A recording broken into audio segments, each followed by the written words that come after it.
teman-teman, kami dari kelompok 3 akan mempraktekkan seni teater yang berjudul Dua Nalu Pare. Sebelum itu, kami akan memperkenalkan nama dan peran kami. Perkenalkan, nama saya Abi sebagai kakek. Perkenalkan, nama saya Kevin sebagai warga masyarakat. Perkenalkan, nama saya Claire sebagai anak. Perkenalkan, nama saya Kalisa sebagai ibu. Perkenalkan, nama saya Audrey sebagai narator. Perkenalkan, nama saya Eloban sebagai bapak. Perkenalkan, nama saya Jojo sebagai warga masyarakat. Selamat menyaksikan. Suatu hari, seorang bapak yang merupakan salah satu warga di desa tersebut bermimpi. Dalam mimpinya, ia didatangi oleh seorang kakek tua. Kakek tua tersebut berpesan kepada sang bapak bahwa jika ia ingin menolong warga di desa tersebut dari bencana kelaparan, ia harus mengorbankan seorang gadis untuk dijadikan tumbal. Anak gadis itu harus dikorbankan dengan cara dipotong-potong atau dicincang dan disebar dagingnya ke tanah luas mereka. Karena ini persediaan di desa ini sudah semakin sedikit. Tidak ada makanan lagi di desa ini. Nanti kita semua akan mati. Benar. Bagaimana nasib kita dengan anak-anak kita? Aku sangat sedih sekali, Tuhan. Kenapa hujan tidak segera datang? Apa yang kita bisa lakukan ya? Apakah ada yang bisa membantu kita? Mari kita memikirkan cara untuk mengatasi kekeringan ini.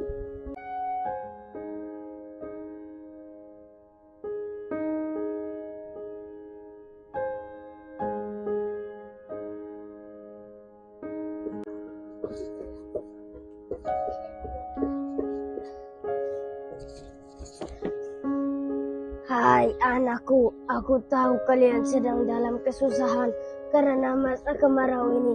Aku tahu cara untuk menumbuhkan padi-padi di sawahmu. Siapa kamu? Dan jika kamu tahu, bisakah kamu beritahu aku caranya? Besok saat matahari terbenam, kamu harus mengorbankan anak gadismu dengan cara memotong bagian tubuhnya.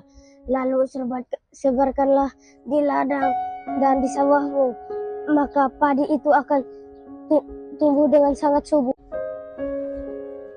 Mimpi apakah ini? Apakah mimpi ini bisa menyelamatkan desa ini dari bencana kelaparan? Saya ingin menceritakan mimpi saya semalam. Saya bermimpi ada seorang kakek tua datang menghampiri saya lalu berpesan, jika kamu ingin menolong warga desa dari bencana kelaparan, kamu harus mengorbankan seorang anak gadis untuk dijadikan tumbal.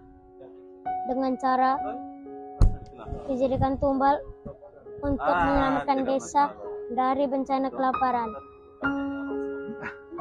Lalu anak gadis itu dipotong-potong dan dicincang,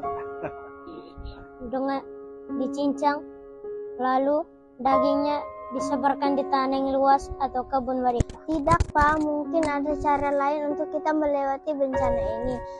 Kita juga tidak tahu kakek itu siapa. Anakku cuma satu-satunya.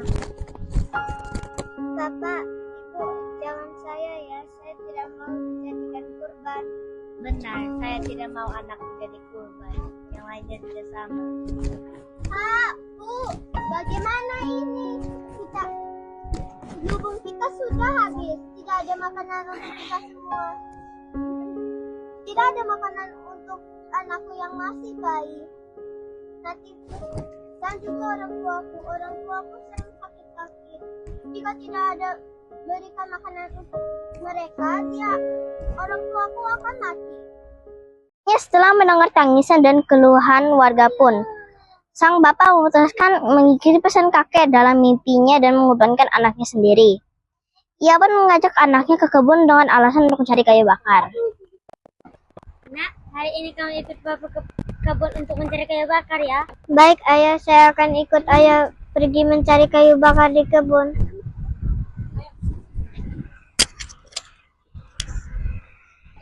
Ayah, aku takut.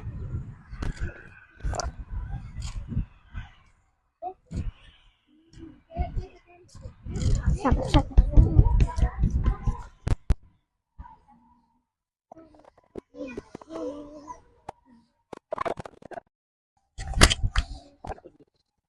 Ibu, aku pamit ya. Kalian mau pergi kemana? Ayah mengajakku untuk ke kebun. Apa yang kalian lakukan di kebun? Ayah mengajakku untuk mencari kayu bakar.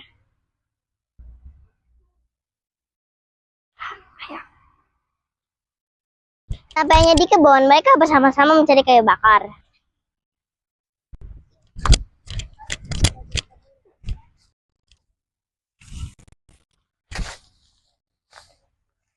Nak, kamu tunggu di sini sebentar ya. Ayah ingin mencari sesuatu.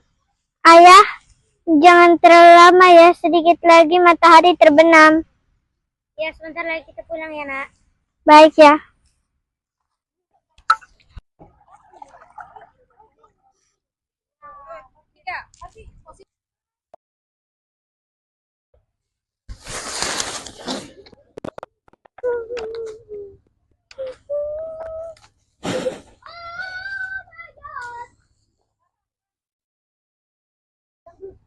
Ketika anaknya sedang mengumpulkan kayu bakar, ayahnya pun membunuh dan mencincang-cincang anaknya sendiri dan menyebarkan cincangan tersebut ke tanah gersang di kebun tersebut.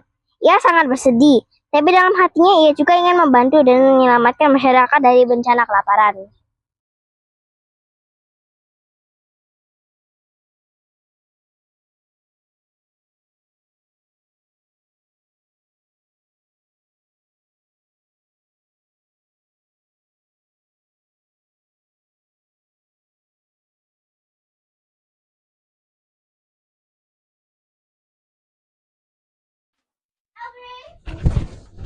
Di mana anak kita? Mengapa kalian tidak pulang bersama?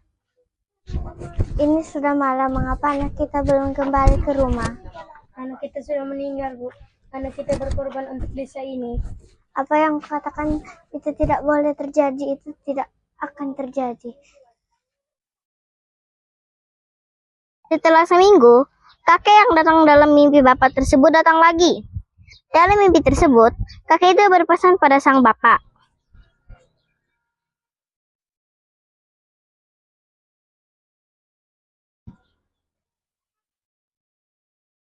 Hai anakku, karena kamu sudah kurbankan anak gadismu, maka pergilah, lihatlah kebunmu. Kebunmu sudah dipenuhi padi yang subur. Terbangun, sang bapak pun bergegas-gegas dan mengajak sang istri ke kebunnya. Betapa terkejutnya mereka bahwa kebun mereka telah ditumbuhi padi yang dalam bahasa Sika disebut pare atau makanan berbiji.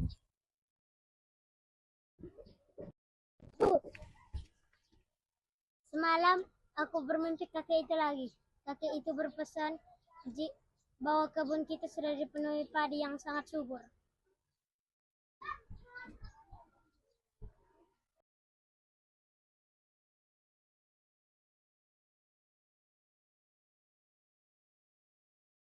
Mereka pun memanggil seluruh warga desa untuk bersama-sama memanen hasil pangan tersebut. Bapak, lihatlah kebun kita penuh dengan padi yang subur. Ya, benar, Bu. Hai seluruh warga desa, mari kita bersama-sama memanen hasil pangan ini.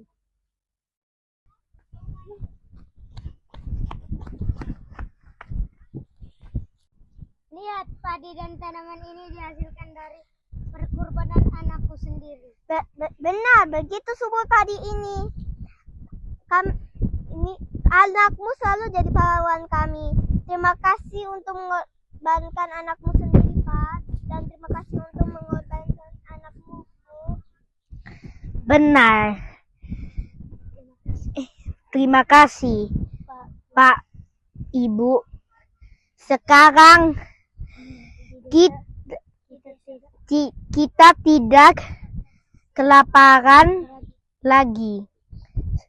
Orang tua, anak dan anak-anak tidak kelaparan lagi. Sekarang kami semua bisa makan. Sangat berterima kasih kepada bapak tersebut dan mereka menyebut padi tersebut dengan sebutan doa nalupare yang artinya beras yang berasal dari seorang putri atau gadis. Oleh karena itu, warga masyarakat Kabupaten Sika pada zaman dahulu sangat menghargai sebiji nasi. Mereka sangat menghargai perempuan karena perempuanlah yang memberi kehidupan awal bagi mereka. Terima kasih.